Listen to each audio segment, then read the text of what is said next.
শুধু আমি না, আমার প্যানেলের সবাই খুব হেভিওয়েট এবং আমরা প্যানেলের নিরঙ্কুশ জয় লাভ করবো বলে আমি আশাবাদ ব্যক্ত করছি।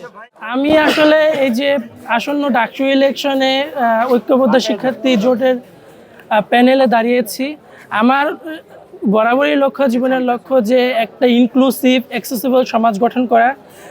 আমি যখন এখানে 2019 সালে আসি পড়তে, তখন থেকে আমি দেখেছি যে আমাদের ইউনিভার্সিটিটা প্রাচ্যের অক্সফোর্ড হিসেবে খ্যাত হলেও অনেক সমস্যা রয়ে গেছে। এটা আমাদের জন্য অ্যাক্সেসিবল না, আমাদের উপযোগী না, আমরা অনেক ব্যারিয়ার ফেস করি। তো ওই দিক থেকে আমি বিভিন্ন স্বেচ্ছাসেবী অর্গানাইজেশনের সাথে কাজ করেছি, কিন্তু দেখা গেছে যে আসলে কোনো কিছু করতে গেলে ক্ষমতার প্রয়োজন।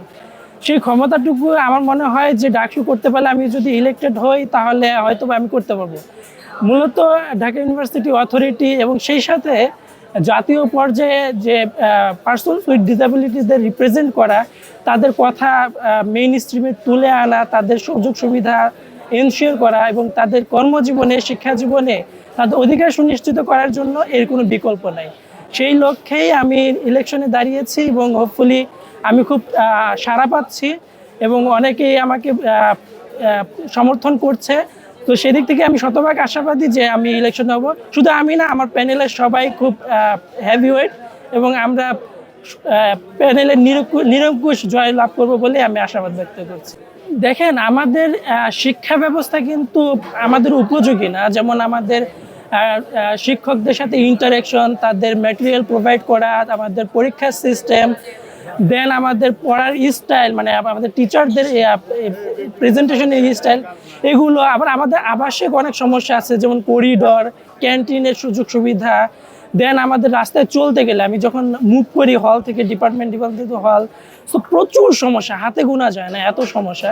এগুলো আমরা বলে বলে কিন্তু সমাধান করতে পারি না। অনেকবার টিচারদের কাছে গিয়েছি, আমাদের ভিসি স্যারকে অ্যাপ্লিকেশন দিয়েছি, অনেক কথা বলেছি।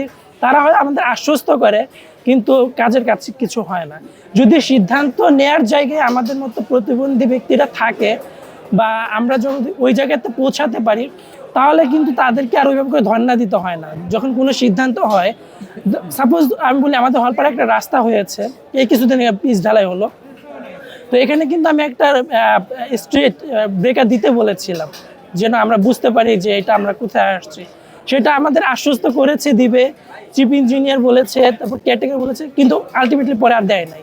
তো আমরা যদি ওই সিদ্ধান্ত প্রক্রিয়াতেই থাকতাম ডিজাইনের ক্ষেত্রে, তাহলে কিন্তু এটা ইনশিওর করা যেত।